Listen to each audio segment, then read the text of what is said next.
A partir de agora participa desse nosso encontro de toda sexta-feira, onde trazemos temas da atualidade, temas do dia a dia, assuntos que estão na pauta do dia, que aqui você tem a oportunidade de conversar e trazer também a sua contribuição.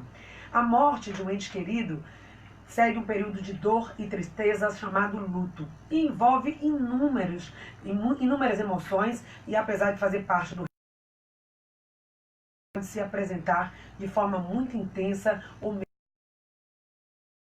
período do luto e como ressignificar é o tema do nosso programa de hoje. E para esse bate-papo, estão hoje aqui com a gente o padre João Arrojo, ele que é filósofo, teólogo, psicanalista, é o atual capelão da Fundação Instituto Feminino da Bahia. Bem-vindo aqui ao programa Saúde no Ar. É uma alegria recebê-lo mais uma vez. Também a Sandra Brasil, de volta aqui ao programa. Ela tem mestrado em saúde pública, é graduada em odontologia e musicoterapia, mas tem uma formação em tanatologia. E hoje vamos entender um pouco o que é esse trabalho, o que é esse serviço. Ela que também é psicoterapeuta. Bem-vinda, Sandra, aqui ao nosso programa. Muito obrigada pelo convite, é um prazer estar aqui. E também a gente quer agradecer a presença, por ter aceitado o nosso convite, a Fabiana Passos, que é psicóloga clínica e hospitalar e tem especialização em terapia familiar sistêmica.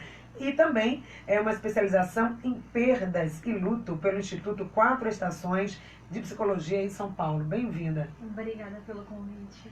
Sempre às sextas-feiras, também o Ezequiel Oliveira, que é o nosso colunista do Saúde e Cidadania, sempre está aqui com a gente. Bem-vindo, Ezequiel. Ele sempre abre com o seu editorial e hoje um pouco diferente do nosso assunto. Bem-vindo. Paz e democracia. A paz precede qualquer relação. É com a paz que aprendemos a ser tolerantes com os diferentes. É com a paz que construímos os caminhos da prosperidade. É com a paz que compreendemos as múltiplas interações e interligações. É com a paz que percebemos que somos coadjuvantes do processo do Criador. É na paz que convergimos ideias e ideologias para o bem comum. É com a paz que encontramos a fragilidade e transformamos em fortaleza. É na paz que as soluções saltam espelhos que aprisionam. É na paz que a consciência se expande, a compreensão se instala e o amor prevalece. É com a minha paz, por indução, que construo a paz do mundo. A minha paz visite a sua paz, a vossa paz. É com a paz que fortalecemos as democracias, somente a paz. Quantas guerras vale uma paz? Somente a paz evita as guerras. A paz é inegociável, pois é com a paz que o amor transita e evolui. É com a paz que percebemos as imagens refletidas no espelho. É com a paz que enxergamos os irmãos mais fragilizados, a dor do semelhante. É com a paz que tocamos a alma e encontramos o irmão. E na paz evoluímos. Paz e luz para todos. Bom dia, Patrícia. Bom dia, Padre João. Bom dia, Sandra. Bom dia, Fabiana. E bom dia a todos os ouvintes. Ivan, Carla. Bem, eu sei que o tema Paz e Democracia do editorial não tem a ver com o nosso tema de hoje, mas o momento que nosso país está vivendo pediu para que a gente fizesse a reflexão. Mas vamos voltar ao tema. Eu queria abrir a mesa, Patrícia, perguntando aos nossos convidados, primeiro agradecendo a eles por estar aqui conosco, compartilhando esse momento, e falar, já que amanhã a gente vai estar celebrando o dia do finado, falar sobre a dor da perda.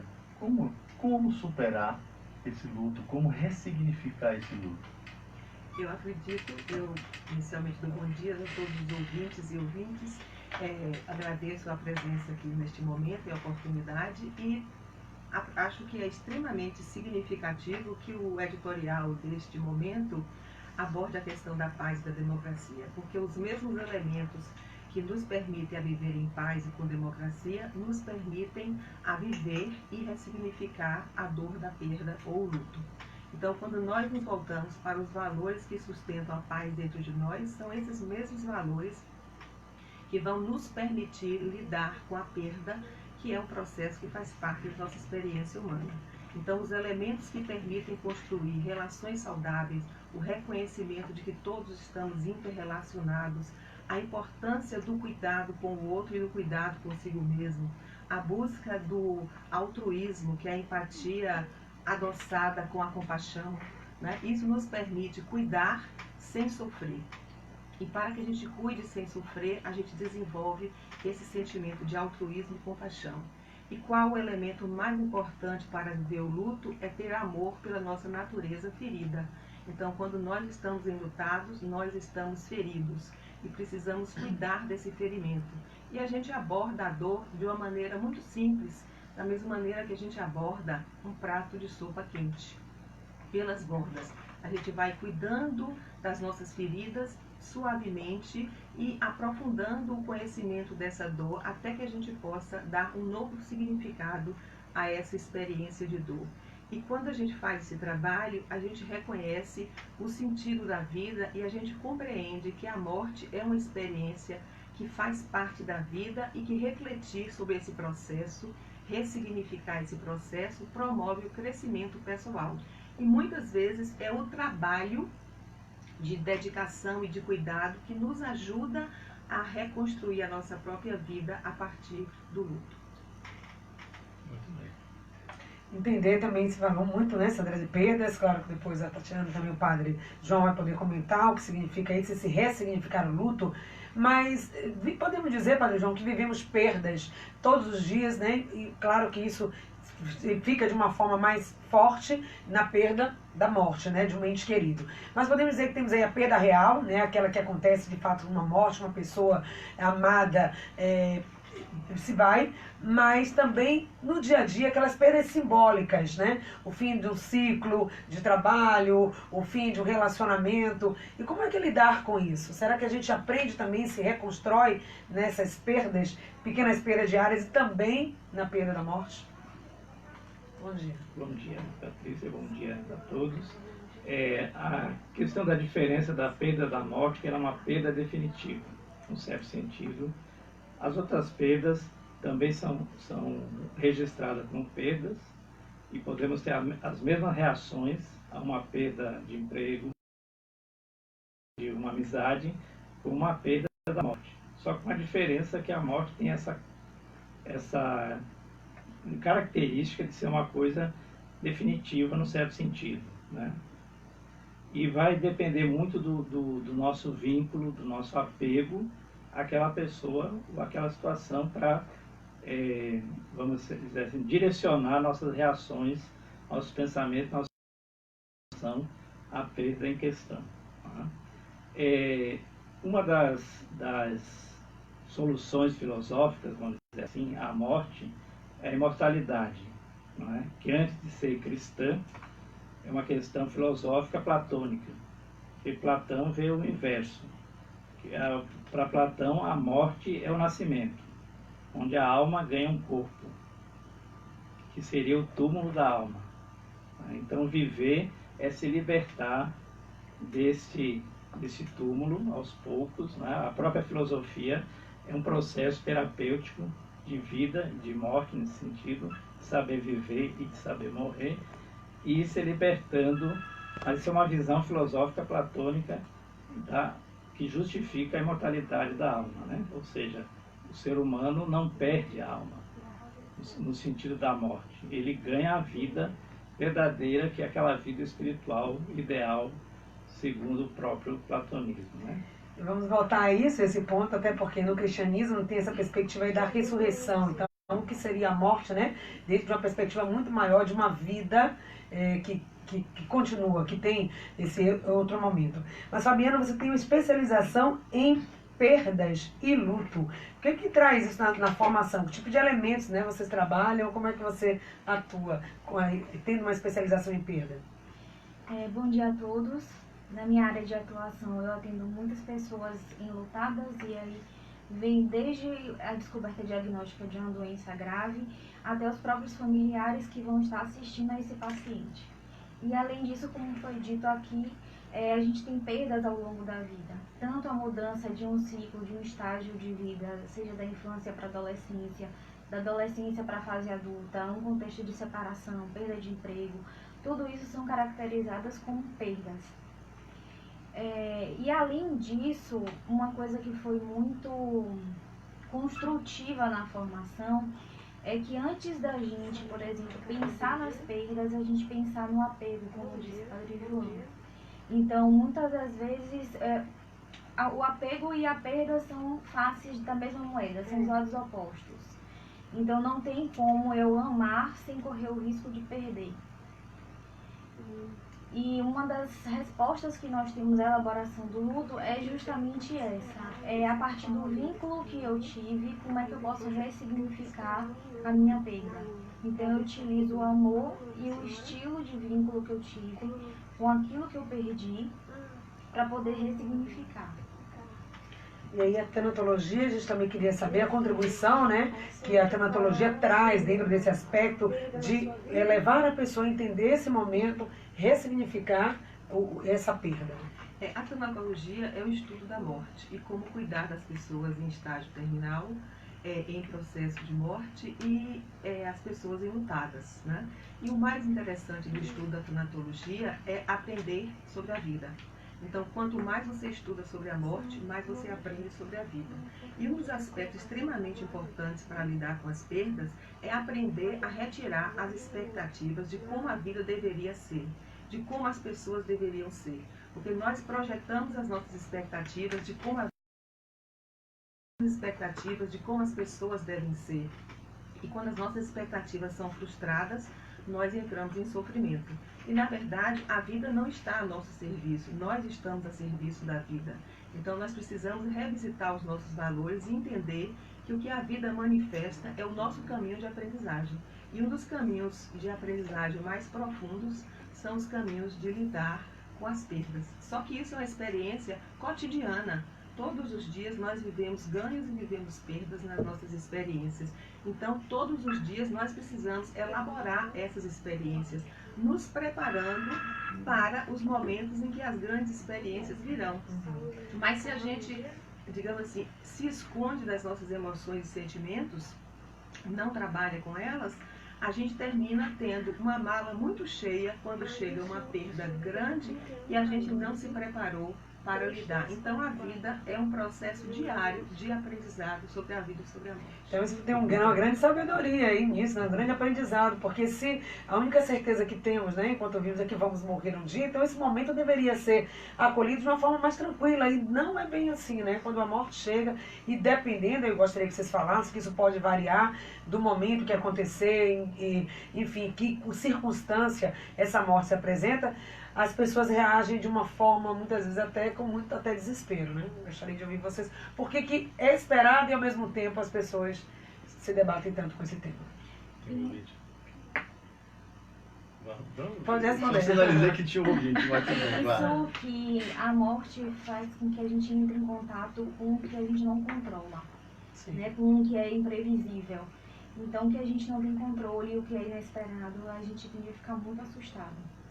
E sobre a elaboração do luto, é um processo muito individualizado e alguns fatores, de fato, contribuem para a forma que esse luto vai ser elaborado. Então, quem é o enlutado, quem foi o falecido, né? Então, assim, normalmente eu costumo perguntar, né, quem você perdeu? E aí as pessoas vão dizer, não, eu perdi um familiar, tá? Mas quem era fulano como um irmão, ou como um pai, ou como um marido para você? E aí eu escuto muito assim, era tudo, ou então eu não gosto de lembrar quem ele foi, justamente porque a gente cria expectativas nos relacionamentos. Então, ainda que a gente tenha, por exemplo, irmãos gêmeos que conviveram com os pais, ainda assim, cada um vai perder um pai, cada um vai perder uma mãe diferente. E lembrar que, no contexto de uma perda, a família toda perde, né? Aquela família anterior, quando aquela pessoa era viva, era uma, e quando ela morre, a família se torna outra. E às vezes é muito difícil que os familiares compreendam que, pelo fato da elaboração do luto ser um processo individual, haja cobranças. Então, existem formas diferentes de elaborar esse luto e existem as expectativas de como um pai deveria reagir, de como uma mãe deveria reagir. a morte de um filho, por exemplo. Então a gente tem os tipos de morte, algumas mais traumáticas, tem aquelas mortes que não são reconhecidas, tem aqueles lutos. A gente vê muitas vezes pessoas sofrendo, por exemplo, com a perda de um animal de estimação, e que às vezes isso é tido para outras pessoas como um motivo de riso. Mas aquele animal de estimação tem um lugar importante na vida daquela pessoa. E aí a gente vai tendo uma série de lutos não reconhecidos, como o do profissional de saúde, né, que às vezes é muito associado normalmente a, se você fica mobilizado com a perda de um paciente ou com alguma situação comovente, você não é profissional, você escolheu estar nessa área, então você deveria dar conta disso. E aí vem a pergunta também, nesse mundo de, parece que as pessoas têm que estar sempre felizes, sempre bem, não viver esse luto, não dar esse tempo para viver, que impacto isso pode ter, até do ponto de vista da própria saúde, né, física e emocional. Nós trazemos esse assunto daqui a pouquinho, porque antes tem a Maria, lá de Nazaré, Maria de Nazaré, do bairro de Brotas. Está na linha, Maria? Bom dia. Bom dia, paz e bem. Para você também. Tá muito lindo o programa. Eu já passei, a família, a gente está à perda de um ente querido, irmã de 13 anos, meus pais, foi muito doloroso, mas cada perda a gente aprende mesmo. A gente aprende, a gente amadurece, a gente não esquece os momentos bons vividos e a gente procura passar, né, essa paz de espírito para as pessoas quando a gente está vendo que está nesse processo. E eu gostaria de saber, sabe o quê? Como é que a gente pode passar? A gente passa a paz da gente ao mundo das pessoas, aos políticos, pronto. E como a gente pode agora entender tudo isso, que a paz do mar é uma paz imensa? Porque isso, como a gente pode entender essa perda enorme que a gente está tendo, né? Maria, como entender então essa perda que a gente está tendo agora em relação ao que você falou? Em relação ao mar, sim, as coisas que ele nos oferece, ok, entendi. as perdas dos políticos bons que a gente teve. São as pequenas perdas que a gente falou no dia a dia. Obrigada. Isso. Vamos falar aqui. Obrigada, tá, Maria? Você está aí no bairro de Brotas. Obrigada pela sua ligação, pela sua participação. Ela comentou aqui com a gente essas pequenas perdas do dia a dia. Às vezes perder alguma coisa pode não significar, ter o mesmo significado para um, mas para outras pessoas tem um impacto grande. Na verdade, eu acho que esse momento que a gente vive, né, que é um momento planetário, é um momento nacional, é um momento também individual, né, e é um momento coletivo e individual, é que nós precisamos revisitar os valores. Né? Nós estamos precisando revisitar o que realmente tem significado da vida. Está havendo uma luta, uma disputa por poder e por dinheiro, e não está sendo reconhecida a necessidade das pessoas.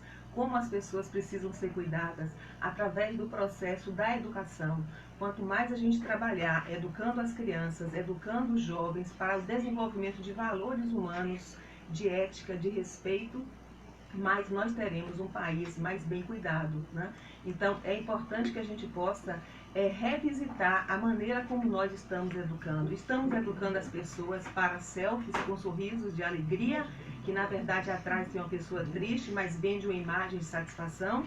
Estão educando as pessoas para buscar ganhar dinheiro, para acumular bens, enquanto milhares morrem de fome. Estamos educando as pessoas para a paz, quando a gente está assistindo uma epidemia de violência. Então, é um convite para a sociedade, para cada pessoa, para nós como uma comunidade, de reflexão sobre quais são os valores que nós estamos sustentando no nosso dia a dia. Quando eu cumprimento o outro, quando eu reconheço o outro, quando eu respeito a diferença do outro, eu estou contribuindo para que a gente possa transformar esse país num país justo e democrático. Então, é um momento, é um convite para refletir como a solidariedade e a educação cooperativa pode transformar esses valores equivocados que nós estamos vivendo no momento. Ou seja, vivenciar o luto é necessário, é preciso. E essa coisa, olha, esqueça, vai passar, deixa pra lá, vai, saia, vai ler um livro. Às vezes a pessoa precisa daquele momento realmente para chorar, para sentir a dor da perda. E às vezes tem uma rapidez, uma necessidade dela passar por isso mais rápido. Exato. Por favor, Padre. Como a Fabiana falou, a importância A questão principal aqui está no apego, no vínculo do apego, né? Conforme a pessoa está apegada àquela pessoa que perde, vai ser a sua reação. Porque tem pessoas, tem personalidades com a personalidade narcisística, não se apega a ninguém. Então a morte não significa outra coisa. E nós mais ou menos projetamos os nossos sentimentos em relação a como o outro vai reagir. Por exemplo, a pessoa recebe a morte da mãe de um amigo, que é seu amigo. Aí você, ao pensar no amigo, você já vai pensando na sua reação naquela situação. Aí quando chega lá, encontra com um amigo no velório e vê que a pessoa está serena, está conformada e você está mobilizado, está... Né? Então vê que a diferença do apego é que faz a dificuldade ou não para superar o vínculo da perda, né? E essa ressignificação, às vezes a pessoa não quer ressignificar. Tem que ver que às vezes a pessoa protesta a perda, né? Então dificulta mais ainda a situação. Eu queria pegar uma conexão com a fala do Padre João, né? A palavra apego, e pensar na palavra oposta, apego ou aversão. Porque muitas vezes nós vivemos apegos exagerados e vivemos a aversão. Então, é a busca do caminho do meio, nem apego, nem aversão. E o caminho do meio, ele passa pelo coração. Então, nós precisamos visitar esse caminho do meio, que é o caminho em que a gente encontra não apenas a paz interior, mas a gente encontra os recursos para reconhecer o outro e poder cuidar das necessidades do outro, né? E assim, muitas vezes a gente sofre no luto pelo não vivido, mas a gente pode significar, se não foi vivido, é porque não era possível ser vivido, não foi possível ser vivido. E a gente pode trabalhar o luto para que a pessoa falecida, ou aquela pessoa que a gente perdeu, ela viva dentro do nosso coração, do jeito que ela foi, com as experiências que tivemos, com as memórias que tivemos, mas sem que isso seja um sofrimento. Então a gente precisa também desapegar do sofrimento, que às vezes nós nos apegamos ao sofrimento. Deixa eu dar uma leve contribuição também, inclusive com a ouvinte que falou. Eu vou relatar aqui algumas experiências que eu tive familiar também, que possa ajudar aos ouvintes que também nos ouvem. Eu perdi o meu pai quando eu tinha 4 anos, ou seja, não tive muitas lembranças, as informações eram só até os 4 anos. Claro que mais informações no passado. E quando eu tinha 18, eu perdi um irmão de 21. Olha, essa perda do meu irmão de 21 anos, ele ficou uma semana, após quase 10 dias, na UTI. Foi uma preparação.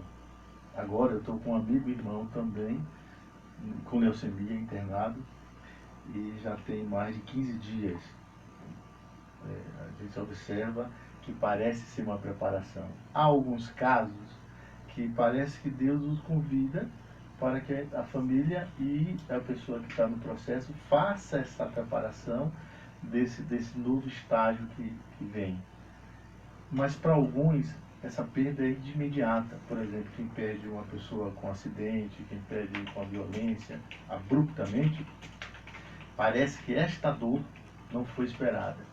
Então, realmente a gente fica pensando a mãe que perde um filho, por exemplo. O esperado é o filho perder a mãe, e não nunca ao contrário. Então, nessas situações, parece que o trauma ele fica mais evidente. E aí esta pessoa, dependendo desse apego, como o Padre João e a Sandra falam com muita propriedade, e Fabiana, é preciso talvez essa pessoa encontrar um profissional, né, um psicanalista, um psicólogo, para ressignificar de uma forma profissional essa dor, porque às vezes esta dor ela vai reverberando e impede o processo evolutivo do outro. Então, se você hoje que está me ouvindo tem um caso parecido ou conhece alguém, convide essa pessoa a encontrar um caminho de um psicanalista, de um psicólogo, de um profissional, um terapeuta, que possa ajudar a ressignificar essa dor. Porque essa dor ela pode reverberar de uma forma realmente que possa comprometer o processo evolutivo de cada um. E a outra coisa, respondendo ao ouvinte, eu queria dizer para ela, quando ela fala o que fazer para esse mundo que está tão louco, mesmo a transição, como Fabiana Sandra fala com muita propriedade, estamos se vivendo a grande transição agora, né, com a revolução digital mostrando um monte de coisas, e o que deve ser, o que vai prevalecer é a verdade.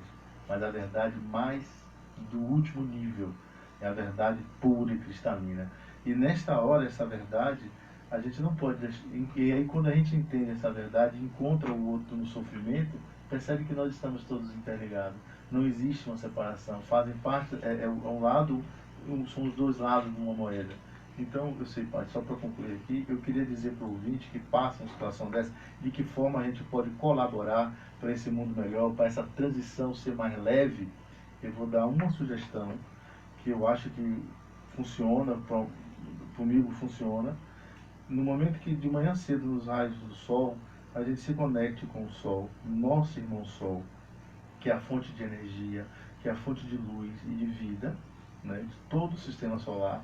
E nessa hora, nessa conexão em paz, a gente sinta os raios solares adentrando o nosso corpo e a nossa consciência e peçamos realmente a luz divina, que é Deus Criador, que Ele adentre e nos liberte das crenças limitantes, nos liberte da doença, das informações negativas e nos realmente deixe emanar em paz esse amor divino que nós todos temos.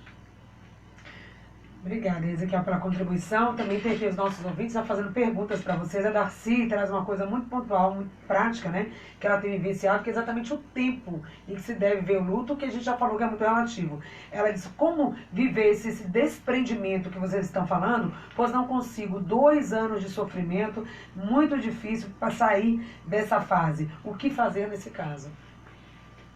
Eu acho que algo muito importante você pode fazer por si, Darcy, que é ter amor por si mesma, reconhecer que você precisa de cuidar, evitar a solidão, buscar amigos, buscar relações, buscar caminhos de expressar a sua sensibilidade através de alguma forma de arte, buscar cuidados com outras pessoas que precisam de cuidados, porque essa troca de quem sofre cuida de quem sofre, vai restaurando os nossos sofrimentos. E pensar uma coisa, que nós somos como florestas, né? Os seres humanos no planeta são como florestas.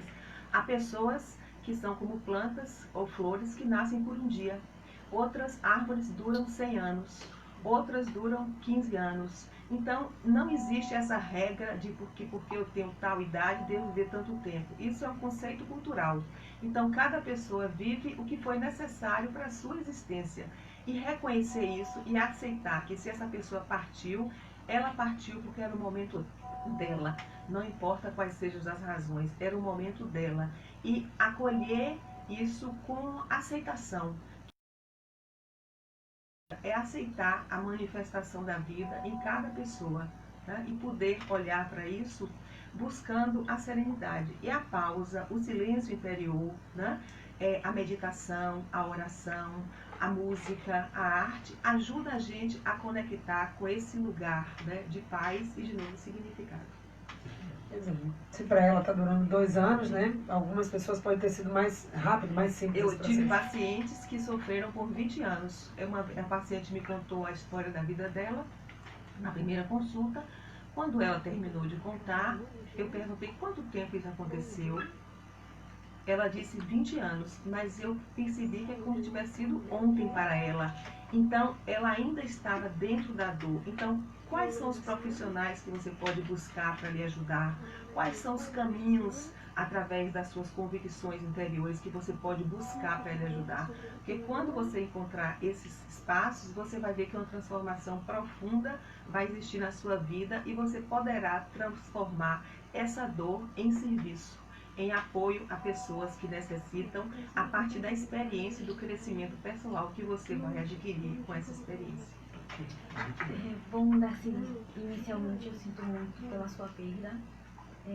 Recentemente, né, foi incorporado em um manual médico que o luto complicado pode ser classificado como uma patologia. Mas antes de qualquer tipo de diagnóstico, né, a gente precisa fazer muitas vezes diversos momentos de entrevista com o enlutado antes de ter essas ponderações. Existem alguns tipos de luto, alguns adiados, alguns crônicos, e isso vai bem de acordo com aqueles fatores que a gente já citou.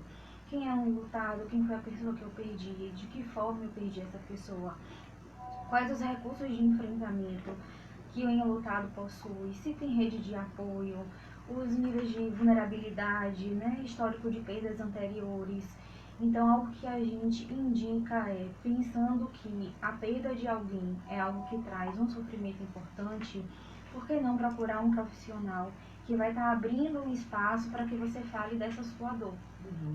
A Maria da Conceição mesmo, ela comenta que ela perdeu a mãe faz 10 meses, mas a dor ainda é muito forte. Ela diz que a saudade é eterna, mas o que mais incomoda é a ausência, né? Lidar com a ausência e a aceitação da perda tem sido mais difícil. Eu gostaria de comentar a pergunta da Maria da Conceição, por favor. Até associando, né, a pergunta da Maria da Conceição com o seu depoimento, né, a gente tem no caso dessa UTI um processo de luto antecipatório. Ele tem as mesmas características de um luto, a diferença é que ele acontece antes da data da morte, digamos assim, né? E de fato é um espaço que a gente pode começar as nossas elaborações de como vai ser a vida sem aquela pessoa.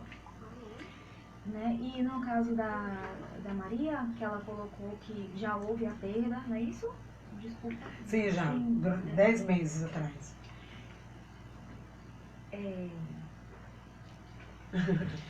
Tá bom, já então o padre quer complementar. Eu queria pegar essa questão do luto antecipado, né? Nós falamos sempre do luto após a perda, mas tem essa questão do luto anterior antecipado, né? Pois a pessoa na UTI já fica elaborando aquele medo, né? E Sartre, o filósofo, dizia o seguinte, que no velório nós choramos 50% pelo morto e 50% por nós mesmos, ou seja, que nós não podemos vivenciar a nossa própria morte. A gente vivencia a nossa morte na morte dos outros. Né? Então nós também estamos vivendo ali um certo luto do nosso momento de perda do próprio ser, do próprio ente, né? Maria, eu gostaria de lhe passar uma palavra, que é uma palavra que tem uma profundidade muito grande e que pode lhe ajudar, que se chama gratidão. Então, talvez poder olhar para tudo que você pôde viver na relação com a sua mãe por todos esses anos, você certamente tem muitas coisas para agradecer. E não ficar focada só no sofrimento, mas poder agradecer a vida pela experiência que você teve de conviver todos os anos que foram possíveis com a sua mãe. E a partir daí, o sentimento de gratidão é um sentimento que nos reorganiza internamente. Em vez da gente ficar somente focando na falta, na perda, na dor, a gente focar no agradecimento da experiência vivida com aquela pessoa que esteve afetivamente ao seu lado por tantos e tantos anos. Né? É uma pequena palavra, mas que traz um grande espaço de clareza interior. Com a sua palavra, já vou para as suas considerações finais, viu, Sandra? Acho que a gente poderia ficar aqui amanhã todo, os ouvintes têm gostado muito, estão manifestando aqui o agradecimento por colocar esse tema tão próximo da data de amanhã, o dia de finados que vamos celebrar, e agradecer então a sua presença, Sandra Brasil, tanatóloga que esteve aqui hoje com a gente, suas considerações finais. Eu que agradeço a oportunidade de estar aqui com vocês. Eu acho esse tema extremamente precioso, porque ele nos traz a uma reflexão sobre a vida. E eu vou falar apenas um conto budista, que diz o seguinte, que a gente tem um passarinho no nosso ombro, e esse passarinho todos os dias nos pergunta, você está pronto? E se a gente puder responder ao passarinho como está o nosso dia, a gente vai estar sempre pronto para lidar com o que quer que a vida nos traga. O estar pronto é, eu trato bem as pessoas, eu manifesto o meu afeto pelas pessoas, eu reconheço as minhas emoções nas quais eu estou enganchada e tento ressignificar e trabalhar essas emoções, eu consigo liberar as pendências da minha vida, porque a vida é impermanente. E se a gente reconhece a impermanência da vida em todos os momentos, a gente está sempre aprendendo a lidar com a vida da forma que ela se manifesta. Muito grata por todos vocês. Muito lindo, obrigada. Quero só colocar também aqui da Amada de Deus. Ela falou que perdeu recentemente uma neta muito jovem por suicídio. Ela disse que nesse momento uma morte nessas condições é ainda muito mais doloroso para a família. Já ouvindo aí também a Amada, quero agradecer também aqui a presença da Fabiana Passos, que é psicóloga clínica e hospitalar e tem especialização em perdas e lutos. Muito obrigada pela presença. Eu que agradeço a vocês, aos ouvintes. E colocar, né? Que é uma temática importante para ser trazida. Fico muito feliz com o convite que vão estar sendo abordado, né? Nas mídias, que normalmente quando a gente presencia alguém em sofrimento pela perda de alguém, isso faz com que a gente se remeta tanto à nossa própria morte, como às perdas que a gente pode vir a ter de pessoas que nós amamos. Então, às vezes é muito difícil estar do lado de alguém que perdeu, sem tentar consolar. E muitas vezes aquela pessoa que perdeu alguém, ela precisa do seu silêncio. Ela precisa, às vezes, ficar em silêncio, ela precisa falar. E a importância de a gente estar com a disponibilidade da gente aberta para poder estar ouvindo essas pessoas. Muito obrigada, Van. Grande contribuição, com certeza, aqui no nosso programa de hoje. Padre João Arrojo, também filósofo e teólogo, psicanalista, esteve aqui com a gente. Suas considerações finais. Eu queria deixar uma mensagem vinda de uma pessoa que perdeu alguém, que estava no seu processo de luto e quis colocar a fé como um elemento terapêutico, né? E a própria pessoa me disse: olha, padre, eu não perdi fulano, porque fulano está com Deus. E quem está com Deus não está perdido. Quando a gente perde alguém, alguma coisa, e não sabe onde está. E eu sei onde fulano está. Então isso aí deu uma força para seguir a sua vida não perdida, né? Porque o problema da perda é esse, quando a pessoa fica perdida. Perde alguém e fica perdida. Então, nesse sentido, a fé ajuda que a pessoa se encontre sabendo que, né, o outro está Na presença de Deus. Exatamente. Obrigada. Ezequiel, também, rapidamente, suas considerações finais. Bem, considerando que nós somos corpo, mente e espírito, o corpo pode passar nessa transição, no tempo, nesse espaço-tempo-terra, mas a consciência, esse espírito, ele é eterno. Portanto, no momento que você tiver a dor da perda, tenha visto na consciência que se foi e você estará de volta. É assim, a nossa consciência nos projeta para frente, para trás, da forma que nós quisermos. Paz e luz para todos. Muito obrigada a todos que fizeram o Saúde no Ar de hoje, que fica por aqui. A gente volta na próxima segunda-feira, às 9 horas. Até lá, ótimo final de semana.